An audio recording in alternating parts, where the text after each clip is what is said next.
I think I've always been a fan of the Mission Impossible films. They're the kind of movie which, when it's on at the cinema, that's the one you go watch, because you know it's going to be a good ride regardless. And it's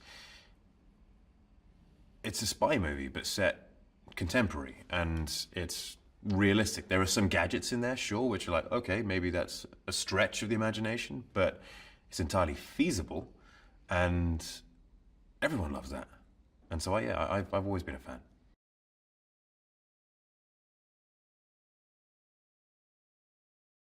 The character I play is a member of the CIA. He is the director of the CIA's #1 assassin. He's a cleaner. He goes and takes out people who you can't capture.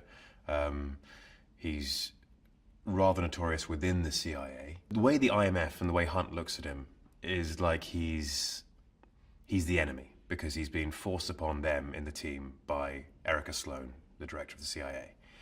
And so he just plays along with that, and he just plays the nice guy. He's like, yeah, I'm just doing my job.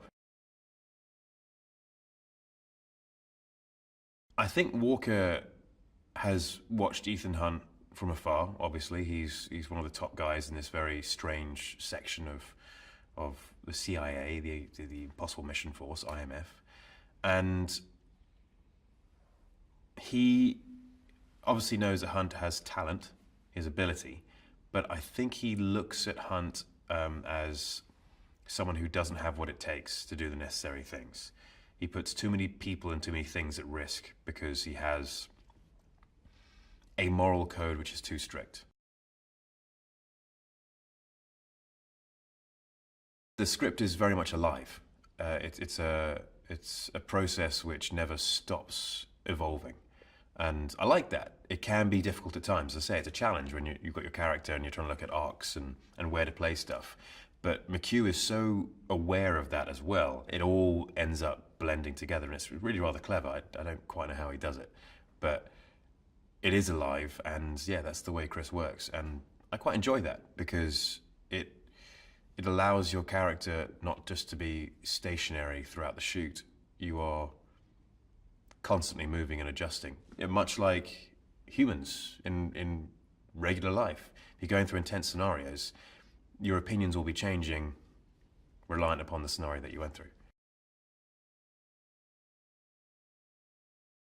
He's a very good writer, and he is very, very intelligent when it comes to writing character. And with these characters, it's very important to have complexity, and with that complexity, there's a sense of a real peril. He's excellent at making people, putting these characters into enormously stressful situations, and yet they survive somehow, or they grow, or they adapt and change and evolve. And the way he does that is interesting. I've been training with Wade Eastwood's team, his stunt team, Wade, who is second director and the stunt coordinator. And they're an excellent team, very, very talented bunch. I've made friends with a lot of them throughout the process, and it's been doing a lot of fight stuff with them.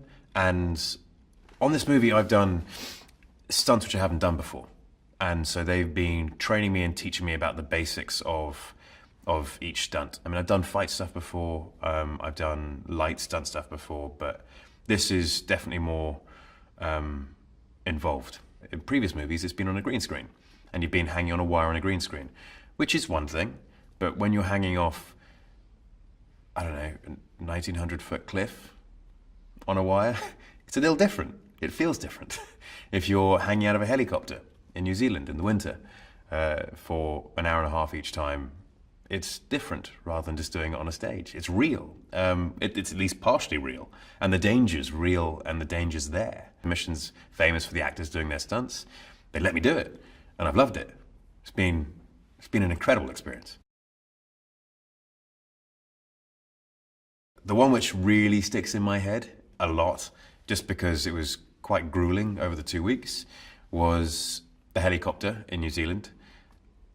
New Zealand winter, it's chilly, right? And we were flying over glaciers and stuff. and you think, that's fine, you're in a helicopter, you're indoors-ish. But my doors are open on my helicopter, and I'm leaning out of them most of the time.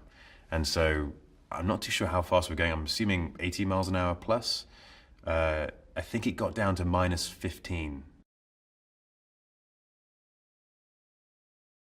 Being in a helicopter in New Zealand, over mountains and glaciers and flying through canyons, while being chased by another helicopter, which is, I don't know, 20 feet away, or chasing another helicopter and firing a machine gun out the doors it's like every boy's dream. You're like, yeah, I want to grow up and pretend to be G.I. Joe, basically. Tom is flying his own helo, and it is amazing what he does. Like, the training he's gone through to fly a helicopter has been extensive, and he's doing serious stunts. In that moment, I forgot how cold I was because of how beautiful it was.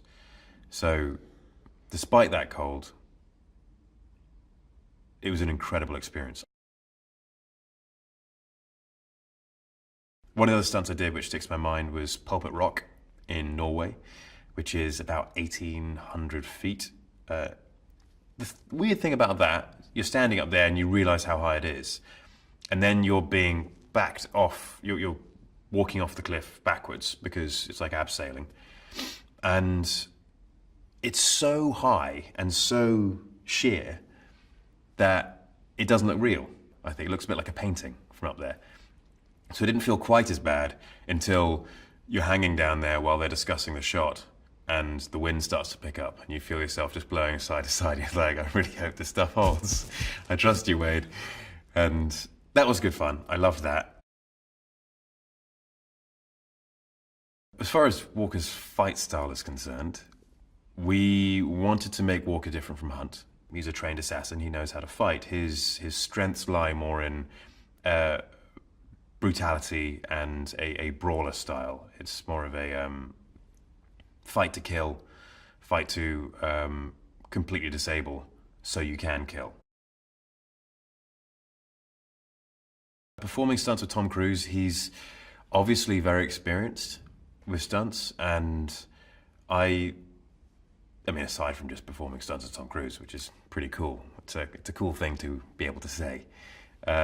He's very experienced in this sort of stuff. He knows the angles, he knows what works, he knows that he needs to do his part of the stunt, and I do my part of the stunt, and whoever else is involved does their part of the stunt.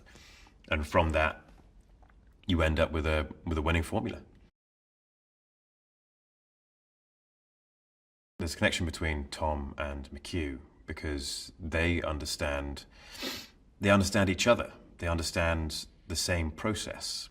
They are both working towards the same goal, which is a great story. And there's no ego involved. It's just making entertainment for an audience. And they've worked together before, and they both have particular styles. And so they've become accustomed to those styles. They can ultimately agree on something and produce a great piece from it. It's been a real journey, and what I like the most about this is that despite the long hours and the hard work, everyone has kept a wonderful personality about it. It's amazing to see. It's great to be a part of, and I think this is going to be the best one yet. I look forward to watching the movie myself.